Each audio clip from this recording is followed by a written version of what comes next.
Gênesis 25, 23. E o próprio Deus disse a Rebeca, né? Do seu ventre sairá duas nações, e a maior servirá ao menor. Então Deus já estava falando. E o que Deus fala nas nossas vidas se cumpre, sempre se cumpre, não tem como, né?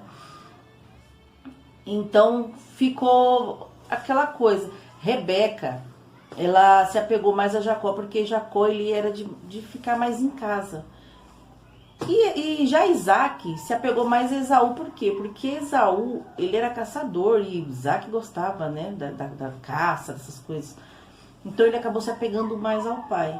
E Jacó, por sua vez, né, porque Rebeca pediu, né. Na verdade, Jacó ainda não tinha se casado, e Esaú já tinha se casado, já tinha duas esposas. E naquela época eles não gostavam muito que casasse com estrangeiros. E as esposas de Esaú davam muita dor de cabeça para Isaac e para Rebeca. E Rebeca já não era muito... Já não se agradava muito dessas coisas, né? Das coisas que as noras faziam. Já eram estrangeiras, já para começar. E um dia, por trás da porta, Rebeca escutou, né? Esaú falando para...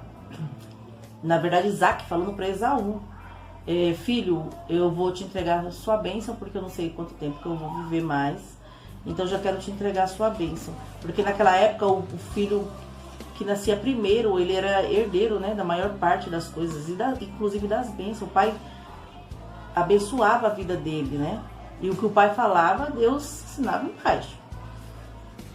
Então Isaac falou para Esaú: filho, vai, pegue uma caça, cozinhe para mim, que quando você trouxer o cozido, né, eu irei te dar sua bênção. E Esaú foi. Só que Rebeca escutou por trás da porta. O que ela fez?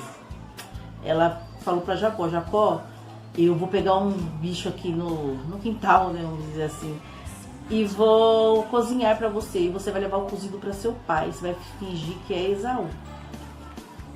E na hora, Jacó até cogitou: mãe, mas se der alguma coisa der errado, meu pai vai me reconhecer, porque Esaú era peludo. Porque Esaú é peludo e Jacó não, né? E a mãe dele falou pra ele, né? Se der alguma coisa errada, eu me responsabilizo pelo erro, né? No caso, perante a Deus e perante ao pai também, perante a Isaac. E foi assim, ela fez o cozido. Jacó pegou, levou, colocou uma roupa de carneiro para o pai passar a mão e sentir que era ele. E quando ele chega, ele se apresenta: pai. Aí Isaac fala: quem é? Ele fala: meu nome é Esaú. E o que acontece? Ele, na hora, ele fala: não, mas essa voz não é de Esaú, essa voz é de Jacó. Ele fala: não, pai, sou eu, Esaú. E o pai passa a mão no pelo, assim, sente que é peludo, né? E por fim dá a bênção. Aí Esaú chega do campo, cansado, cozinha. E quando vai lá, dá pro pai, o pai: não, já dei a bênção. Não é você. E ele pega e fala: pai, mas você não tem mais uma bênção pra mim? Ele fala: não, filho, não tenho. E o que acontece? Esaú fica muito irado. Esaú chora horrores, grita e fica inconformado com a traição. Porém, o próprio Esaú já tinha profetizado. O que aconteceu muito antes? Esaú chegou num dia de caça, não tinha catado nada, chegou com muita fome, e Jacó estava fazendo um alimento, um ensopado, né, que seria de lentilhas, uma sopa de lentilhas. E guisado, né, que eles falavam na época. E ele pegou e falou, Esaú chegou com fome e falou para Jacó: me dá um pouco dessa comida aí que eu tô com fome. E Jacó falou: só te dou se você me der sua bênção, se você me vender a sua bênção. E naquele momento ele estava com muita fome. E ele falou: do que vai me servir a minha bênção, minha primogenitura, se eu morrer? Eu estou morrendo de fome. E por assim ele fez. Comeu com pão. E ele vendeu a primogenitura dele. Só que ele se esqueceu, né? Os anos se passam e a gente se esquece das coisas que nós falamos, né? Por muitas das vezes nós vendemos nossas bênçãos, né? Nós atrapalhamos a Deus, deixar Deus trabalhar na nossa vida. Porque para ele tanto fez naquele momento. Então ele não fazia questão. Mas Deus é onisciente, onipresente. Deus já sabia. E Deus já tinha falado para a mãe dele na barriga. Com eles na barriga ainda. Deus já sabia o que ia acontecer. Então Deus já tinha avisado que aquilo ia acontecer. E quando aconteceu de Jacó pegar a bênção, ele teve que sair fugido, né? E a mãe dele, Rebeca, falou para ele: Jacó, pega as suas coisas e foge para a terra do seu tio Labão. E Labão seria o irmão de Rebeca. E Jacó saiu fugido e foi para a terra de Labão. Quando ele chegou lá, ele se apaixonou por Raquel. Porém, Labão tinha uma filha mais velha, que era Lia. E Labão enganou ele no dia do casamento. Ele prometeu que ele ia casar com Raquel. Chega na hora, quem era a noiva? Lia, não era a Raquel, a que ele gostava. Porém, ele casou com uma.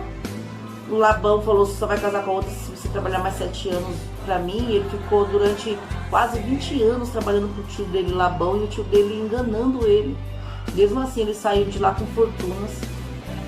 Ele conseguiu fazer a riqueza do tio Labão crescer muito em poucos anos. E o tio dele, na verdade, Labão não queria nem que ele saísse mais das terras dele, né? Mas eles acabaram saindo fugidos. Não levou nada a mais, né, do que era direito dele. Então, é assim, amados. Da mesma forma que ele tentou enganar o irmão, os 11 irmãos, né, os 11 filhos de Jacó, pegaram o irmão. Não era o caçula, porque tinha Benjamim ainda, né, que foram dos filhos com Raquel. Os filhos de Raquel, ele teve 2 filhos, que um foi Benjamim e o outro foi José. E Jacó amava muito esses 2 filhos deles, né? E a Bíblia relata que eles venderam o irmão dele. E na verdade eles iam matar o irmão dele, né? Eles iam matar José. Porque José teve um sonho. E ele sonhou que os irmãos se prostravam perante eles, inclusive o pai e a mãe. E o que acontece? O pai dele, na época, no momento, acho que via que os irmãos ficavam nervosos. O pai dele falou para ele parar de falar, né? A respeito do sonho que ele tinha. Porque às vezes nós sonhamos, nós ficamos falando do que nós temos que fazer, deixar acontecer. Então, amados, é isso. É isso que eu quero dizer para vocês.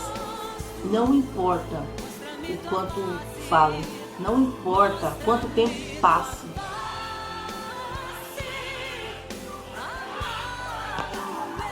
Não importa quanto tempo passa, quanto tempo vai passar. Nada do dia para a noite. Tudo é aos poucos, aos pingados. Então é isso, amados. Eu gostaria de dizer que para a gente não desistirmos dos nossos sonhos, né? Porque o que Deus fala, está falado. E o que Deus tem para nós é bom e agradável. O que Deus tem para nossas vidas é bom e agradável. Então segue com Deus, porque Deus nunca se afastou da gente. Quem se afasta de Deus somos nós. O tempo todo nós nos afastamos de Deus, né? Às vezes nós achamos que não, mas às vezes uma mentira nos afasta de Deus. Uma palavra mal colocada, por tanta coisa que parece fútil, mas nos afasta de Deus. Necessariamente, para nos afastar de Deus, não precisamos roubar, matar ou sequestrar, né? Muita coisa de Deus não nos agrada. Às vezes, pensamento, tudo começa por aqui, ó. Nós pensamos, maquinamos. O que vem antes de tudo que nós fazemos de errado? Ó, pensar. Então Deus, eu aprendi no curso de teologia, eu aprendi na teologia que Deus nos julgará por nossos pensamentos, não por nossos atos, né? Maquinar o mal, né? Desejar o mal. Você pode ver que quanto mais coisas ruins você pensa, mais coisas ruins acontecem na nossa vida. Quando você deseja um tropeço pro irmão, você vai cair. E é assim que acontece.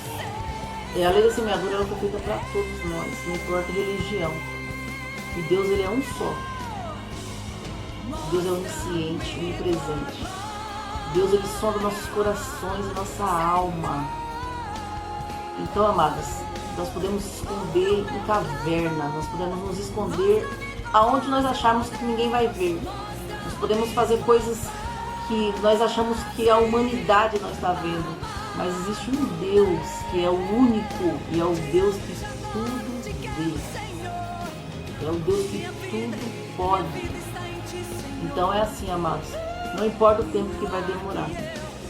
Mas o que eu tenho a dizer para você é que irá se cumprir. Então se posicione, se levante, levanta e anda.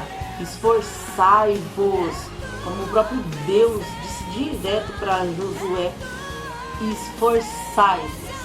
E é isso, amados. Essa é a palavra de Deus para nós hoje, tá bom?